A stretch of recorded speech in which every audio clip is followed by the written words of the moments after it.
Okay, so this is another unicorn, but with a purpose. I'm showing this not because you'll ever see this, but because there's some good points about this case. We just presented this morning at the surgical round. So 43-year-old male, epigastric pain, kind of non-specific, had an EGD. They didn't really see anything to explain the epigastric pain. Went on to have an ultrasound, and I'll start with that. Okay. So basically this is in the area of pain. So the sonographer put the probe, right away saw that there was this mass-like abnormality that was predominantly cystic, had some components posteriorly that looked more solid.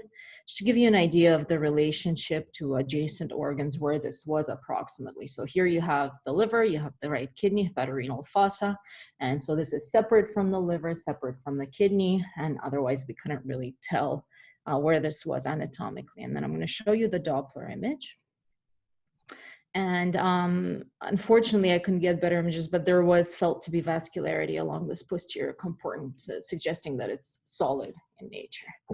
Obviously, the patient had a CT, and I'll show you the CT, but any thoughts about this just based on, like when I did my oral boards, we had a lot of prep and they would show us something like this, completely non-specific, and try to decide on an organ.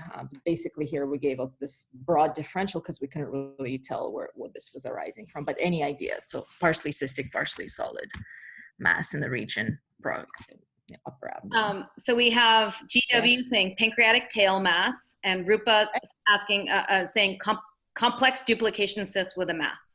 Yeah, that's awesome. Okay, so all of those were suggested. So patient went on to have a CT. I guess I'm not supposed to have dates, eh? I'll remove that next time. Okay, so ignore my arrows. That's from my morning presentation. But basically, unfortunately, we didn't have cines on the ultrasound because that would have been really nice because you could have probably appreciated on the cines that there were two components to this lesion. One purely cystic component that was lateral, and then this medial component, which we saw on the ultrasound, which had this thickened, more solid appearing area posteriorly.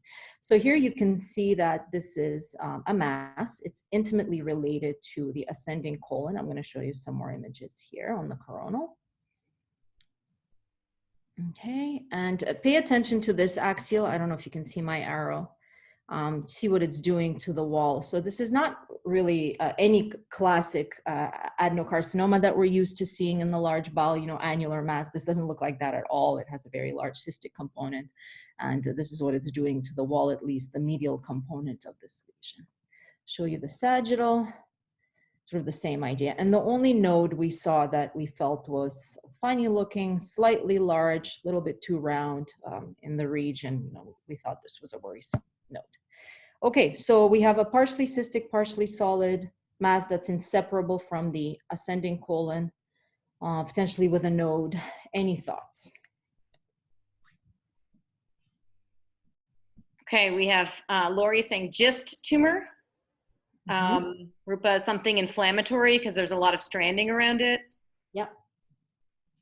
I still think it could be a duplication cyst with some kind of malignancy. Yeah. Schwannoma. Yeah. Awesome. So lymphoma. Yeah. Perfect. So we basically gave the exact same differential. There was a lot of back and forth. Patient had a colonoscopy, and I'll show you the colonoscopy images in a minute. They did a biopsy at the time of the colonoscopy, and they didn't really get anything that was giving them an answer. But based on the appearance on the colonoscopy, they could infer something, and I'll show you the colonoscopy. So this is the mass. And they can tell by the colonoscopy that this is a submucosal mass. So this is not a mass that's arising from the mucosa of the colon. So any thoughts based on the fact that it's submucosal or intramural? Oops. Okay, I went too far, hold on. No, I gotta go back. Oh, sorry. All right, so this is the path. This is what it came back as. Not sure anyone's ever heard of this, but this is a plexiform fibromyxoma. As I said, it's a unicorn. But what it's part of is it's a mesenchymal neoplasm, and it's in the category of intramural or submucosal gastrointestinal tumors, and it's something that's in the differential for GIST. Just a quick review, it's completely benign. That's the kind of the point, is GISTs aren't completely benign. So that's the importance here, is to differentiate it from GIST. And so it's, as I said, mesenchymal tumor, less than 60 cases described. Mostly they occur in the stomach when they do occur, and then way less in the esophagus and even less in the large and small bowel, as was the case here. And it's also been described in the gallbladder. And they only added this diagnosis to the WHO classification in 2010, so pretty recent. For the residents, for my co-fellows, so intramural GI tumors, this is the differential. This article talks about the stomach, but you could apply this to the entire GI tract and you wouldn't be wrong. But when you're thinking about submucosal or intramural masses of the gastrointestinal tract, GIST, the predominant category in this, leiomyomas, schwannomas, so some of the things that we've said earlier. I also said plus mesenteric cyst because the lateral component of this lesion actually turned out to be a hemorrhagic mesenteric cyst. So this wasn't actually part of the tumor. Just so happened that I don't know if the mesenteric cyst happened because there was a mass, there was irritation. We don't know why, but this was a hemorrhagic mesenteric cyst and this was the actual tumor. I wanted to quickly, I have a slide about duplication cysts as well, because this topic confused me for a while. But basically, congenital anomaly, they're predominantly seen in the ileum, a lot more than they're seen anywhere else. So esophagus, large bowel, jejunum, and then extremely rare in the stomach and the duodenum. There's criteria for duplication cysts. You have to have intimate attachment to the GI tract. So what they do is they start sharing blood supply with the adjacent bowel because they become incorporated into the wall. They have to have a layer of smooth muscle, and they have to have an epithelial lining that resembles some part of the GI tract.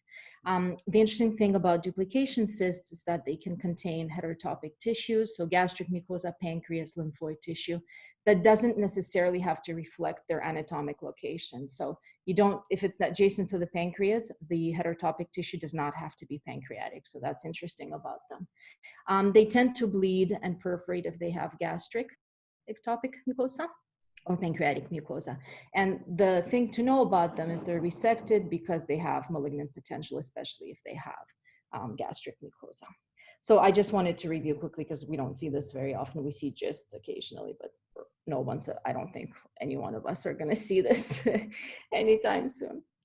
Alena, I've never heard of a unicorn. I've heard of zebra, but I like unicorns better than zebras, but you know, you can call it a zebra. That's awesome. If I ever see that in my career, I'll think of you and remember this.